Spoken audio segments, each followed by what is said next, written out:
Vous avez M. Corneille Nangaa qui a reçu Madame Adja Labib, commissaire européenne en charge des crises humanitaires, en charge également de l'égalité, etc., etc. Cette rencontre intervient quelques jours seulement après que M. Corneille Nangaa ait aussi reçu la représentante spéciale intérimaire des Nations Unies en République démocratique du Congo. Je vous en avais parlé quand son hélicoptère avait atterri à l'aéroport de Goma, etc. Avant d'entrer en profondeur et de vous donner mon point de vue et d'analyser ce qui s'est dit à l'intérieur, laissez-moi commencer d'abord vous fixer sur ce que je vois. Aujourd'hui, au-delà de ces quelques ratés sur le plan de la forme, j'en parle, j'espère que mes amis, j'ai beaucoup d'amis là-bas à l'FCM 23, prenez ça comme des critiques. Prenez ça comme des critiques. Vous ne pouvez pas ambitionner d'occuper des grandes fonctions et d'avoir des fonctions d'État si vous êtes réfractaire à la critique. Prenez ça comme des critiques, les amis. Prenez ça comme des critiques. Tout ce qu'on dit ici, c'est pas qu'on est vos ennemis. Vous savez que nous faisons nous tous le même combat, on est tous dans le même bateau, le combat des chassés Tshisekedi. Et nous devons créer la différence entre ce que nous critiquons aujourd'hui, ce que nous attaquons aujourd'hui avec M. Tshisekedi et ce qui doit être fait. Donc, prenez ça vraiment comme des critiques. Mais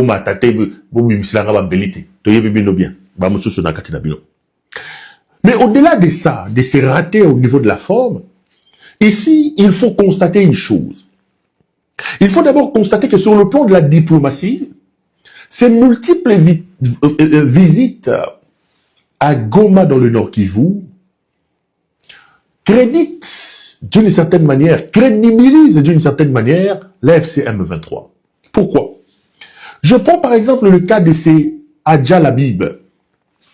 Il a commencé son périple par Kinshasa. Il quitte Kinshasa.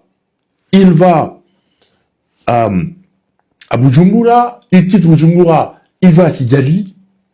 Et de Kigali, il fait ce qu'elle à Goma dans la province du Nord Kivu. D'une certaine manière,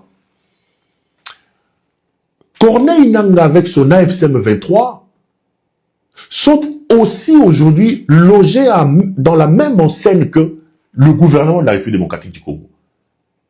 Avant, ils étaient des pantins, avant, ils étaient des rebelles, avant, ils étaient des terroristes, mais aujourd'hui, ils deviennent des personnes fréquentables.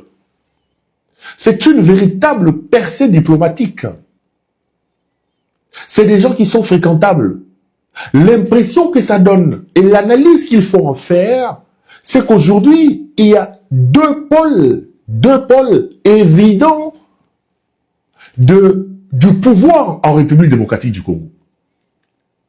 Et d'ailleurs, la preuve, quand M. Tshisekedi dit que c'est moi qui dois convoquer les dialogues, quand M. Tshisekedi dit que le dialogue se fera à Kinshasa, j'ai toujours dit que Tshisekedi a un problème dans la tête, parce qu'en réalité, Tshisekedi est une partie au problème. D'ailleurs, le vrai responsable de la situation, c'est M. Tshisekedi.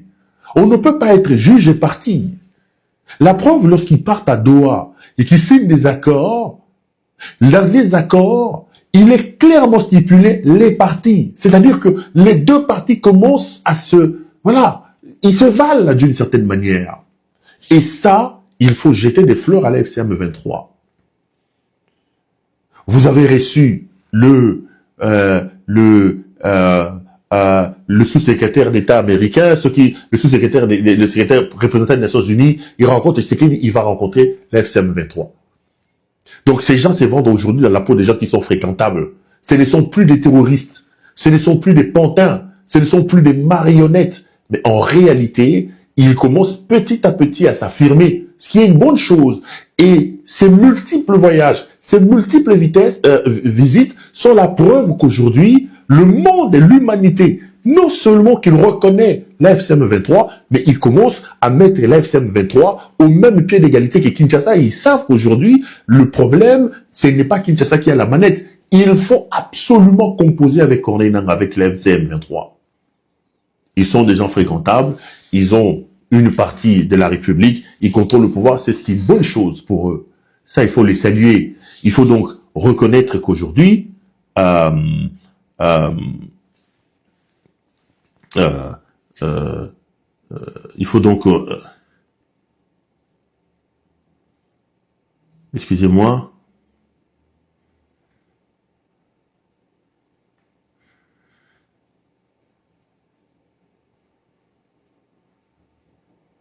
donc ces gens sont d'une certaine, ces gens sont, maintenant AFC Bazar va soutien Bénin.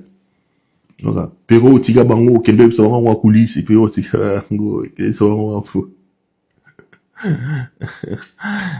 Donc, pour eux, ils peuvent se réjouir. Aujourd'hui, on peut donc dire qu'il y a une sorte de bicéphalisme des pôles de décision à la tête de la République démocratique du Congo. C'est une bonne chose. Maintenant, à l'intérieur, ils parlent de la question de, ils parlent de la question de la réouverture de l'aéroport de Goma. J'en avais longuement parlé ici. Aujourd'hui, rouvrir l'aéroport de Goma ne sera pas du tout une bonne chose pour M. Corneille Nangaa. Parce qu'en réalité, lorsqu'on dit que Goma doit être rouvert, l'argument que la plupart des tenants de cette thèse avancent et mettent sur la table, c'est l'argument d'aider les agences humanitaires à pouvoir œuvrer tranquillement. Or, la plupart de ces agences humanitaires travaillent sous coupole des Nations Unies, même sur le plan de la morale, sur le plan psychologique. Les Nations Unies sont aujourd'hui enregistrées sous le chapitre 7. Les Nations Unies s'étirent dessus avec Corneille Nangaa. Les unités des Nations Unies ont participé au combat. Donc, moralement, comment peut-on ouvrir un aéroport contrôlé par Corneille Nangaa quand on sait que le même Corneille Nangaa a fait feu, a fait opposition militaire avec le même Nations Unies. Même sur le plan moral, ça pose énormément de problèmes. Ça, c'est la première chose. La deuxième, Corneille Nangaa l'explique et le dit si bien.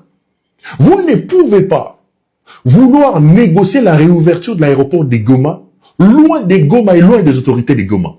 Il faut que l'AFC M23 travaille pour tenter d'imposer ses rapports de force. J'ai commencé par les saluer, ça commence à venir. Mais il y a un déficit au niveau de nos amis de Goma. Et ça, ce n'est pas la première fois que je l'ai dit. Il faut absolument, et pour ça, ils ont des circonstances atténuantes. Parce qu'à un moment donné, j'ai aussi l'impression qu'on leur demande trop. On attend trop d'eux, alors que nous-mêmes, nous nous apportons rien. Ça, c'est des circonstances atténuantes pour eux. À l'heure où je parle, l'FCM 23 devait avoir de vraies cellules de réflexion. L'FCM 23 devait s'organiser pour mettre en place des mécanismes diplomatiques.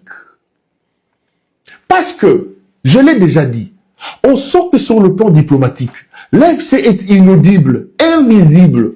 On calque l'AFC sur les lunettes de Rwanda. Eux-mêmes, ils ont reconnu collaborer ou être soutenus. C'est long, hein. Il y en a qui disent qu'ils sont soutenus, il y en a qui disent qu'ils collaborent. Je suis pas dans ça. Mais, au niveau de la lecture diplomatique internationale, ces gens n'existent pas. L'AFC n'existe pas. Il n'y a pas de répondant aux côtés de l'AFC M23. Il n'y en a pas. Quand je vais encore dire, il risque de mal prendre ça. Ne prenez pas ça mal. La plupart des gens sur le plan diplomatique vous regardent sous l'œil du Rwanda. Et vous allez entendre Corneille Nangaa le dire. Vous toquez à la mauvaise porte. Vous voulez négocier de la réouverture de l'aéroport de Goma. Vous allez parler à Kigali. Mais oui, mais parce que vous n'existez pas diplomatiquement. À son temps, j'avais parlé des problèmes de recrutement, des problèmes d'adhésion. J'ai vu qu'ils m'ont même fait des émissions alors que moi, je ne faisais que donner conseil. L'AFC M23 est inexistant sur le plan diplomatique. Mais à leur décharge, le fait que nous exigeons trop d'eux, alors que nous-mêmes, nous ne faisons rien. Moi, je ne m'expliquais pas la léthargie, par exemple, d'un parti comme Ensemble pour la République. J'ai eu moi-même le temps de poser la question au président Katumbi. Il m'a donné les explications qu'il m'avait données. Mais je ne peux pas manquer de m'interroger. Où est le Katumbi Vilvorton, plutôt courageux? Où est le Katumbi Féfolé? Où est le Katumbi qui était capable de prendre son jet ici, de prendre ce voyou de Tshisekedi, de le faire entrer dans des bureaux aux États-Unis d'Amérique? Où est le Katumbi qui était ami à tous les médias internationaux, qui négociait avec Jeune Afrique, qui négociait avec RFI, tous les articles, les médias internationaux qui attaquaient Kabila, tous on savait que c'était le lobbying de Katumbi. Où est ce Katumbi là? Où est ce Katumbi là?